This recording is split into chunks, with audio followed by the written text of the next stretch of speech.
Our first panelist comes from Chicago. She is the CEO of the Mom Network. Please help me welcome Allison Robinson. Allison, if you don't mind waving, thank you. Next up from Jacksonville, Florida, we have the founder of Digital Dispatch, Blythe Brumleve, sorry. There you go, you got it. Next up from Wisconsin, we have the president and CEO of Women in Trucking Association, Ellen Voie. And then finally, last but not least, the Chief Marketing Officer at Freightwaves, Lisa McGinty. Let's give it up for all of our panelists. So we jumped the gun on you, I apologize. It's an impatient thing sometimes with women. You just weren't going fast enough. So. All right, so thank you all for those of you that are still sticking around. End of day, so it's the last panel of the day, it's 5:20. I know there's some drinks in our future at the end of the tunnel, so just bear with us last panel. Not only is it last panel, but it's a panel full of women. They're going to be talking about some really cool women things, so I appreciate y'all being here. I think we're going to shed some enlightening tidbits for you that are probably worthwhile. Before we jump in, I just want each of my panelists to give a quick little background on who you are so the audience has a frame of reference. Hi everyone, Allison Robinson. I am the founder and CEO of the Mom Project. We're on a mission at the Mom Project to build a better workplace for women and mothers in the businesses they support.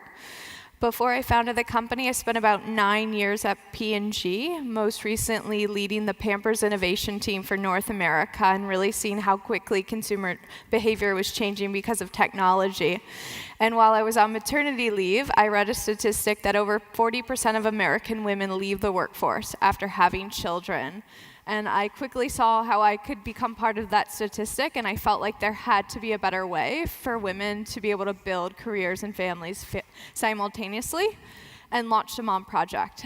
So we've been in market about 3 years, and we built a marketplace that connects over 100,000 incredibly talented, diverse women with thousands of companies, ranging from Fortune 10 organizations like AT&T and BP to fast-growing startups.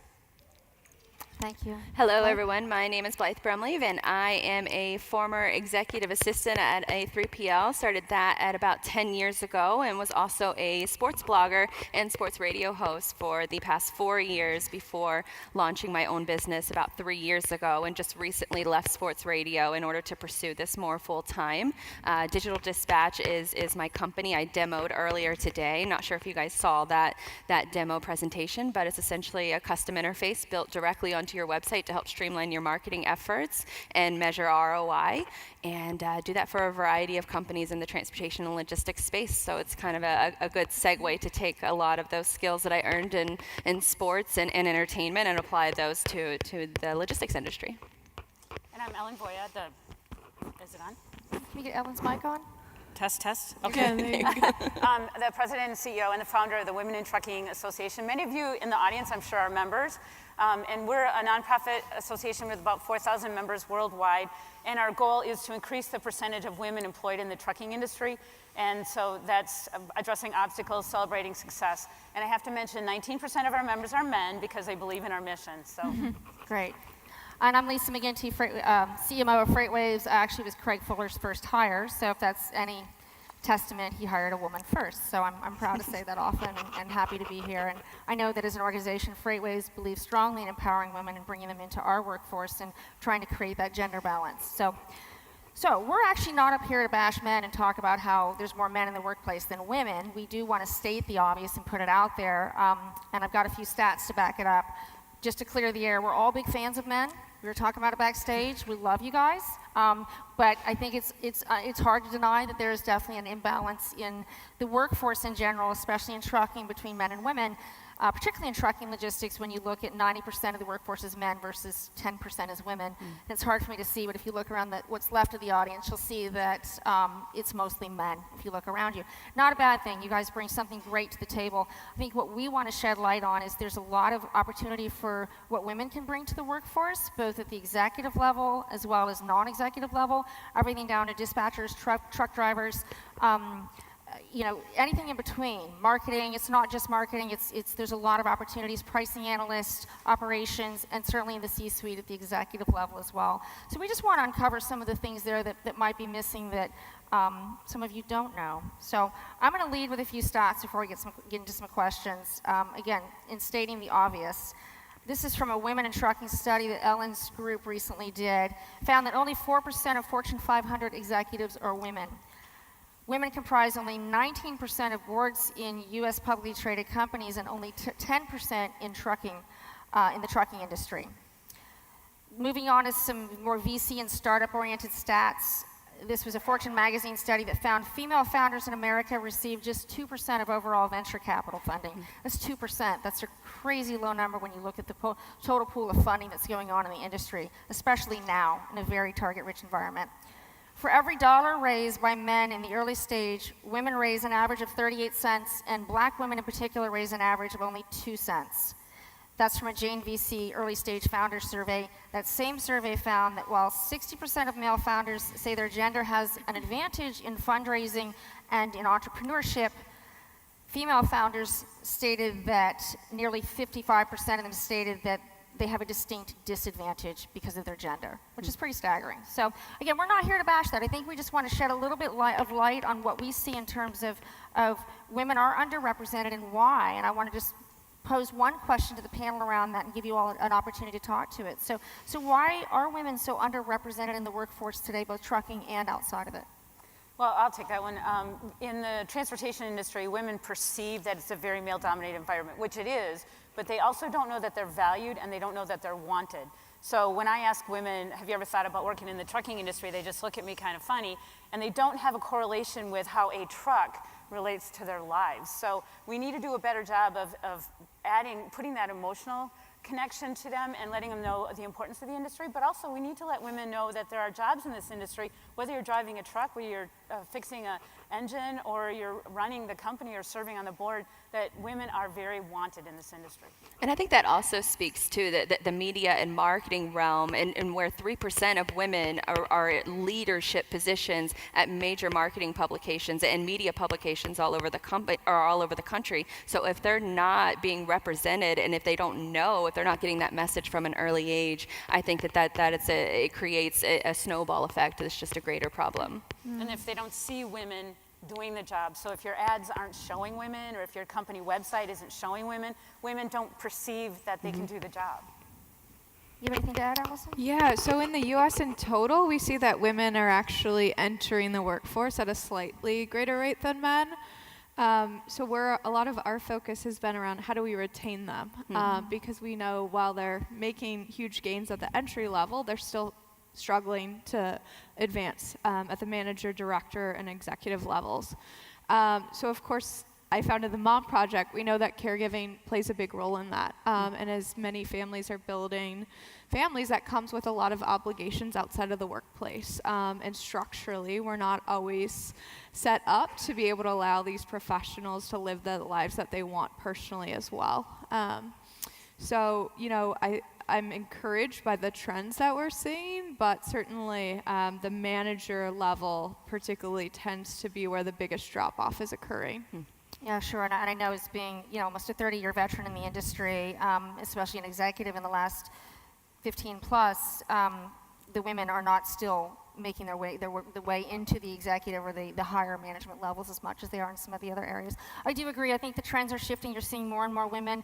We saw this at our event last year in Marketplace. John Berger, author of Datanomics, came up and talked about there's 33% more women getting college degrees than men these days. So we're actually seeing this imbalance of women being more educated, higher educated than men. So I expect that shift to happen where we'll start seeing more women coming into the workplace, but it's not overnight. It takes some time to feed that in. And it takes a change of mindset to a lot of people, incumbents, people that are in companies today that are used to a certain way of doing things. So. Well, it used to be that every one of the large carriers started with a man and a truck, right? A man in a truck. So now you're seeing more daughters taking over from it used to be Smith & Sons Trucking. Now you're seeing more daughters taking over the companies, which is great. You're also seeing more women starting trucking companies, which is great as well. So things are changing. It's just not very fast. Yep. So I think we've spent enough time setting expectations. Again, we're here to shed a positive light on what's happening. And for those of you that weren't aware of some of the really, I think, positive impacts that women can have on an organization, I'll lead with a few stats and then we'll jump into some more questions. A 2018 Boston Consulting Group study found that women-led businesses run more profitably, burn less money, and deliver higher investor returns. On the women-founded startup side, they produce twice the revenue compared to a male-founded startup. That same study found that evidence shows that organizations with a higher percentage of women in leadership roles outperform male-dominated companies. Just some nice tidbits. I've got a whole library full of more, but I'm going to stop there for now because I think they set a nice stage for where I want to spend a little more time talking specifically about what else are we seeing, or what are we seeing in women-led businesses or women-run businesses as success stories or metrics that are worth highlighting. And all of you are running women-led businesses, so I think your perspective is going to be valuable. And I think in particular, it's up to, not necessarily up to women, but I would love to see more women propping other women up and acting in a more collaborative mindset. As Serena Williams, famous tennis player, she actually just started an investment company that focuses strictly on women-owned businesses and people of color. And so if the opportunity isn't there, seeing that opportunity and investing in it yourself is I think, what a lot of women are taking sort of the bull by the horns. But something that women bring to the boardroom or the executive level is women make decisions differently than men. Men will narrow their choices down and make the fastest decision, where women in their decision-making process will actually expand the options and then investigate each one and might call someone, or it's more collaborative. We're very team-oriented, so we might call other people and ask. And that's just a leadership style. Not saying it's worse or better, but when you're in a male-dominated environment, it's not always valued. Allison, you have anything? Yeah, and I go back to women represent half the population, so it's critical where any important decision is being made that viewpoint is represented.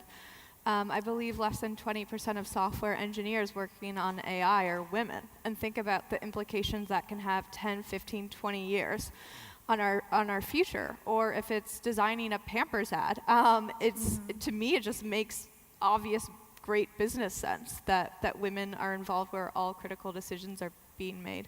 Yeah. One of the things that we've found is that women shy away from negotiation.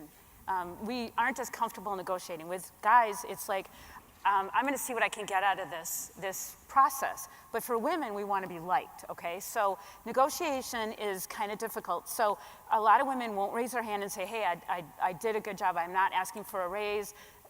They won't ask for raises, they won't ask for extra responsibilities because they think that you're going to recognize it. They don't want to ask. Female engineers who graduated started out, took their first job typically and said, you're going to give me this much money, that's great. And male engineers, fresh out of college, said, let's talk about this. And on average, they start out $6,000 more in income fresh out of college, which is $500,000 over the course of their careers. So we need to be more comfortable about speaking up, asking for raises, asking for promotions. And one other thing we talked about earlier, we have to just learn to say thank you. When someone recognizes women, a lot of times we'll say, I want to thank my team, I want to thank my family, I want to thank, we just need to say thank you. And stop saying I'm sorry all the time. Yeah. That's another big one. I think for a lot of women, you mentioned it back in the green room that if a woman shows up to a meeting a few minutes late, then the first thing that comes out of her mouth is I'm sorry, instead of setting yourself up for success. Say, all right, let's get started. Right. I think being, again, a 30-year veteran, I've worked for companies of all sizes, from Fortune 100 down to first employee, and last 15 years really in startups. I think the companies where I have felt the most successful personally as a female and through my own career are companies where I had a stronger gender balance. I have worked in companies where I was literally the only woman over a pretty broad swath. Definitely the only female executive at most of the companies I work at, and I've always found that collaboration, and I think that the cultural environment within the organization takes a different shift, a different dynamic as you start to introduce more female opinions and input points. It becomes more sensitive, and I don't mean in a delicate or an invaluable way. I think there's a sensitivity that women bring to the equation that sometimes make decisions you look at them through a different lens, and especially in a startup environment where you're moving very quickly and having to make decisions very quickly that are very, very tough. Sometimes you're moving quickly, course correcting, pivoting, and I have found that being a female to bounce some of those really tough decisions that can make or break your company, really. Being able to bounce that off my founders as the male founders, and I'm an executive counterpart, has been valuable to them, and they've appreciated that, and I appreciate when they acknowledge that.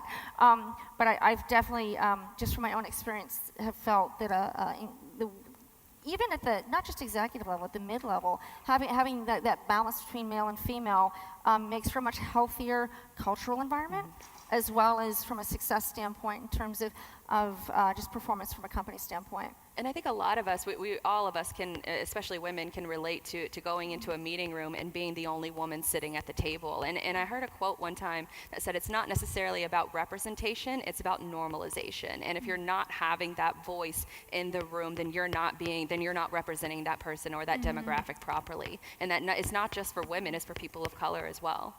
One of the things that I've learned in this industry, 12 years ago when I started Women in Trucking companies would say to me, but Ellen, I don't care if they're male or female. I don't care what race they are. I don't care their ethnicity. I don't care their gender. I just want the best person for the job. Well, now we're looking at, why do women come to your company? Why do women leave your company?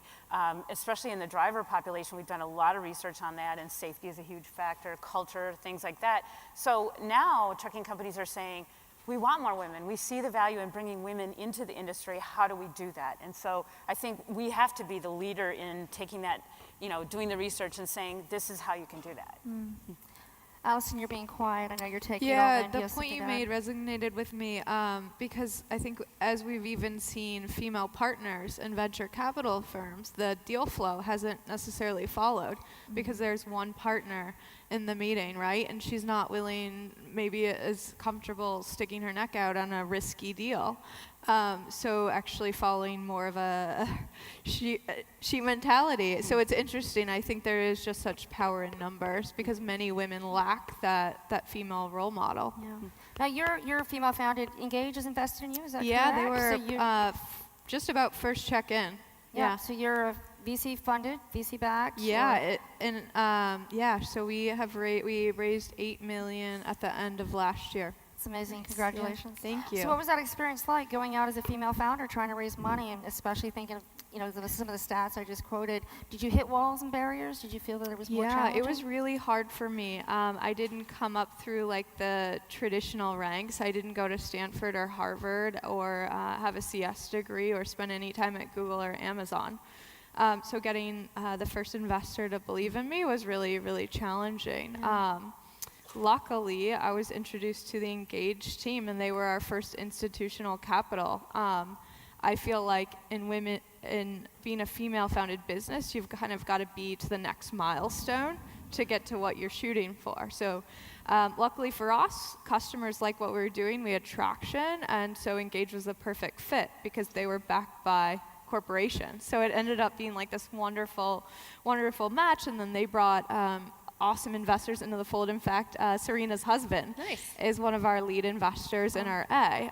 So for us, once we got sort of through the stumbling blocks of the first round, it became much, much easier, and so thankful to have the support of Engage and Craig and the team here. Good. I think we've got some other questions here we'll kind of move on to. I mean, I think this is good to set the stage of what we see as some success metrics going on in the industry and some stats behind it. But what else, how can we create more tactics and opportunities for inclusion for women? I just kind of want to dig into, what do we do to actually elevate and create more opportunity, and especially for some of the more maybe male-dominated organizations that do want to bring women in, what are some tactics that they should be thinking about? You want to lead, Allison? Yeah, It's sure. kind of your wheelhouse. A couple of thoughts. So I think we're seeing that executive commitment to diversity and inclusion and the support of women and families as at an unprecedented level. It's really important that the rest of the organization really champions that as well. Because where we see it get lost is kind of CEO says this is important, but then it's not necessarily something that the rest of the organization is focused on. So that, and then we do a lot of research around what will ultimately make women successful in a role, really more specifically mothers, but 86% of women will become moms by age 44, so the vast majority of women. We see time and time again, the number one thing is respect. And it always sounds obvious, but it's so important. In fact, Ellen shared with me a stat in the green room. Women without children are 6 times as likely to be considered for a promotion. So I think we've all got biases. We've got to be acutely aware of them and check ourselves. The second is flexibility. The workforce is changing so dramatically. You can really open your talent pools by looking beyond your region, your backyard, and to open up a really diverse pool of candidates. And the third is just being really intentional and supporting women. I think we're in a really interesting era in the wake of Me Too, and I think men, it's more important than ever for men to stand up for women and really bring them into the inner circle during these very trying times. Well, and Allison talked about unconscious bias. We all have unconscious bias, but I think by recognizing it and being prepared for it, like one of the Hewlett-Packard came out with the statistic that said women will apply for a job when they have 100% of the qualifications, men will apply when they have 60%. And I always think, how does this apply to a driver? You know, and I've talked to women all the time, especially in the driver level, and they'll say, oh, I can't learn to shift, or I can't back, or I can't, I'm not big and burly, or I'm not mechanically minded. They've talked themselves out of the job already, unfortunately. So we need to recognize that. And also, women who speak up are often seen as less capable than men who speak up. And that's for women and men. So as long as we're, and another study that was done said that women are often hired based on their accomplishments, and men are hired based on their potential. So if you're aware of the unconscious bias and say, let's make sure that we aren't falling into that, that spot, then I think that's the first step. Blythe, anything to add? And I more have a feedback question from the two of you, because I feel like the workforce is changing, especially in my realm and in software and marketing, where more workers are going the freelance route or the remote route. I'm curious how that's affecting the logistics industry in general, and then a lot of the corporations that you two deal with. Yeah, so we actually see women represent the largest majority of people that freelance full-time. And when you dig into why is that, they most often cite caregiving as the reason why. And it's really that ability to architect a work week around caregiving needs. So we actually have fully embraced the freelance model, and we serve for a lot of our Fortune 500 customers, whether it be Facebook or Netflix, a lot of their project-based needs, because that tends to pair really well with what the women in our network are looking for. Are most of the women in your network, are they work-home flexibility, or are you placing them at, in placement within the company itself? Yeah, so about 2/3 of the jobs that we do are project-based, and a lot of them actually become permanent employment, and then a third go onto the company's payroll as a full-time employee. And we do a lot of return-to-work programs, so Nike may say we really need to develop our female tech talent pipeline. And so they'll bring a lot of mid-career professionals back into the workforce that way. So I think that's an interesting point, because it's not just about placing someone in maybe a full-time position all the time, but even just integrating women that, and I know as a mom, and I told the ladies this story backstage, I debated about telling it here. As a mom, my husband called me today and said I had to pick my daughter up at school today because she was vomiting. Oh, great. Here I am in Atlanta, and she's home needing her mom. But I'm here, and I know that. I'm fortunate enough to have a very supportive network at home of family that can take care of that, but not every woman is, or not every parent is. So you have to have that flexibility to be able to work from home or have some sort of schedule that lets you be accommodating. So I think that's a big piece of it. I'm in a unique situation, but I know a lot of people aren't. So creating programs that allow for that kind of flexibility, and even that sort of easing back into the workplace. So maybe it's not a full-time 40 to 60 hour a week job, but are there, because we can bring so much value from a mind share standpoint, from an experience standpoint, from a cultural standpoint, in terms of how we shift the dynamic in a company. I think even on a part-time basis, or on a lesser basis, that can be of value. So if those are pain points in a company where we would have to have someone full-time all the time, I think that's something to address, that just just because there's females that aren't as flexible, Yep. there can be concessions that could be considered to bring Yep. female workers in, and just at least try that in your organization to try and bridge that gap and that disparity in the gender. And leaders should know, like, often it's not a choice, right? In America, the average cost of a daycare center for an infant is $16,000 a year. So if you're looking at making kind of middle income, you can see where that math quickly doesn't break in your favor. Yeah. And I think that empathy matters too, being able to sympathize with your staff and with their unique situations. I told the story backstage, but there's a couple photos that have gone viral over the past month where the student arrived at class and didn't have a sitter, so they brought their child with them, and the teacher instead is wearing, what is it called? I'm not a mom. A baby Bjorn. A baby Bjorn, and they have the child in the little setup, and the teacher is but the teacher is teaching, and so the student is allowed to take notes during the whole process. So it's showing that empathy in a variety of situations. I think matters. Creative problem solving. Yes. Well, good. I think we have time for one more question. We've kind of talked about, where we are right now, what's missing, and I think that we've talked a little about how the value we can bring, and then how do we create more opportunities. What are our predictions for the future? Where do we see 5, 10, 15 years from now in terms of this imbalance balancing out and more women coming into the workforce? Ellen? Well, in the trucking industry, women make up less than 25% of management. Half of the publicly traded companies have no women on their boards. Drivers are less than 8% female drivers are less than 8% of the population. So I think in the coming years, we're going to see a lot more women managers. We're going to see a lot more women starting their own trucking companies. We're going to see a lot more women drivers because they're realizing that they can do the job. And so, that's what we do at Women in Trucking is we get as much exposure to these women as possible so that people outside the industry can see that they can do the job. So I do believe the numbers will increase. Okay. Absolutely, I think the numbers will increase. Coming from a sports background, 10 years ago, the only kind of fan merchandise that you could find as a female fan was pink and covered in bedazzled jewelry. And nowadays, you can find, a variety. There are lots of women-owned companies that cater specifically to that market, and that's only been around for the past few years. So if it's happening in an area as big as sports and as big as a cultural impact that sports has, it's only going to increase. Yeah, I'm optimistic that company and public leaders will wake up to what an opportunity women are.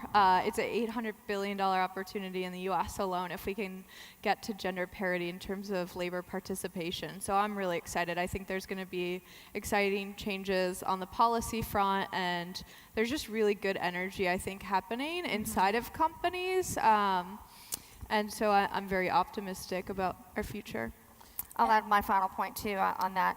At Freightwaves in general, what we're trying to do is certainly create that inclusion of women and diversity in general. It's not just about women, and we only have 25 minutes, so we're focused on women today, but it goes well beyond that for sure. We make very conscious choices about making sure that we have a ratio of female to male employees when we bring them in as we look at candidates for positions. We even went so far as recently we sponsored the Chattanooga soccer team, the local pro soccer team for women, and we had an opportunity to sponsor the men's team. We chose to sponsor the Lady Chat Red Wolves instead, the female team, because Craig was very much, I want to support women, I want to endorse women, I want to align ourselves with a female-led and bred organization and get the word out there and lead by example, so to speak. So in addition to looking at our own employment tactics and how we bring people in, I think it goes a step beyond that. It's participating outside of your own organization to promote awareness and support of, we believe in women out there and what you're doing, and we want to make sure that you're part of the whole ecosystem and that you have a strong voice and you participate in opportunities as well. And Lisa, you said something really, really important.